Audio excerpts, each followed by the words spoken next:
জিন হচ্ছে মহান আল্লাহ তাআলার কুদরতে সৃষ্টি একটি প্রাণী। আমরা মানুষ যেভাবে মসজিদে নামাজ পড়তে যাই, একইভাবে জিনও কিন্তু মসজিদে নামাজ পড়ার জন্য যায়। তবে কিছু খারাপ জিন রয়েছে যারা মসজিদে নামাজ পড়তে যাওয়া মুসলমানদেরকে ক্ষতি করার চেষ্টা করে। আজ আপনাদেরকে দেখাবো মসজিদে ঘটে যাওয়া এমন কিছু অলৌকিক ঘটনা যেগুলো দেখে আপনার গায়ে লোম দাঁড়িয়ে যাবে। যদি এই ঘটনাগুলো ক্যামেরায় রেকর্ড না হতো, আপনি কখনো স্বপ্নেও ভাবতেন না। আর আপনি যদি সরাসরি জিন দেখতে চান, তাহলে এই ভিডিওটি দেখুন, কারণ এই ভিডিওতে মসজিদে রেকর্ড হওয়া জিনের ভিডিও দেখাবো। তাই সবকিছু জানতে ভিডিওটি না টেনে শুরু থেকে শেষ পর্যন্ত দেখতে থাকুন। চলুন শুরু করা যাক।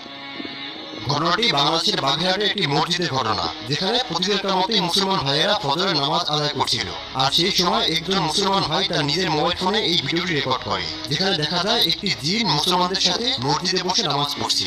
আপনারা সকলেই জানেন মহান আল্লাহ তাআলা পবিত্র কোরআনে জিন সম্পর্কে বলেছেন। তিনি বলেছেন যে আমি জিন এবং মানব জাতিকে সৃষ্টি করেছি মহান আল্লাহ তাআলার ইবাদত করার জন্য। তবে জিনের মধ্যে কিছু খারাপ জিন রয়েছে